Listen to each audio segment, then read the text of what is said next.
What is the transformation called? Visualisation అంటాం. ఏమంటాము? Visualisation అంటే ఏంటి అంటే మన మైండ్కి, మన సబ్ కాన్షియస్ మైండ్కి మనం ఒక నోట్ పంపుతున్నాం. ఏమని? నేను ఇది కావాలి, నేను డాక్టర్ కావాలి, నేను ఇంజనీర్ కావాలి. డైలీ ఒక 5 minutes రాత్రి పగలు డ్రీమ్ చేస్తూ కూర్చోమని చెప్పట్లే.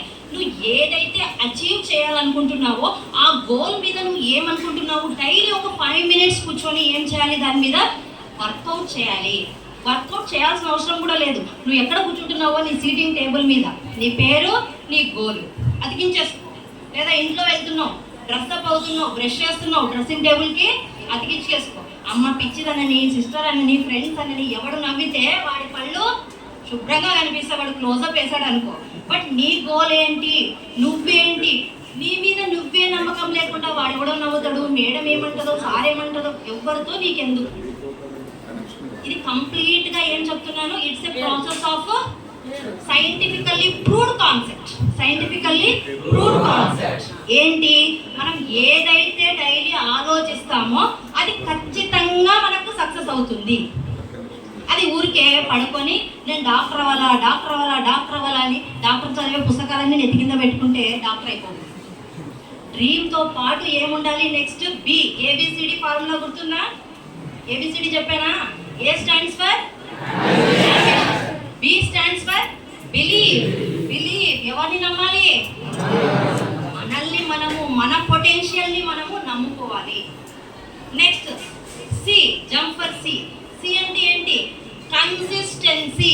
C stands for consistency. That's what just now I said. మనం డాక్టర్ అవ్వాలనే డ్రీమ్ మాత్రమే, మనకు మంచి డిజైర్ మాత్రమే, పేదరికంలో పుట్టడం మన తప్పు, మన పేరెంట్స్ తప్పు అస్సలే కాదు. మనం ఎక్కడి నుంచి వచ్చామో, లోటస్ బోర్న్ ఇన్ దే, ఎక్కడ బోర్న్ అవుతుంది? In a pond. ఎక్కడ? ఒక మట్టి ఉన్నటువంటి ఒక నీటి కుంటలో. But where does it reaches? ఎక్కడికి వెళ్తుంది? తామర పువ్వుని దేనికి వాడతాం మనము? పూజ కోసము దేవుడి యొక్క తలపైన సింగారిస్తాం. అంటే అది ఎక్కడ పుట్టింది అనేది క్వశ్చనే కాదు. మనం పావర్టీలో పుట్టాము అన్నది మ్యాటరే కాదు. కానీ పావర్టీలో చచ్చిపోయాము అంటే ఖచ్చితంగా ఎవరి తప్పది? మన తప్పే కదా. పావర్టీలో పుట్టడం అనేది నీ చేతుల్లో లేదు. బట్ ఎదగడం అనేది దేవుడు 1.5 kilo బ్రెయిన్ ఇచ్చాడు. What you can do wonders.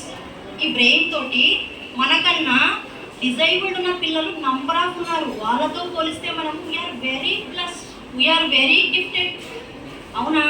మనకున్న ఫెసిలిటీస్ వేరే వాళ్ళకి లేవు. లేనప్పుడు మనం ఏం చేయొచ్చు? దీంతో అద్భుతాలు క్రియేట్ చేయలేమా?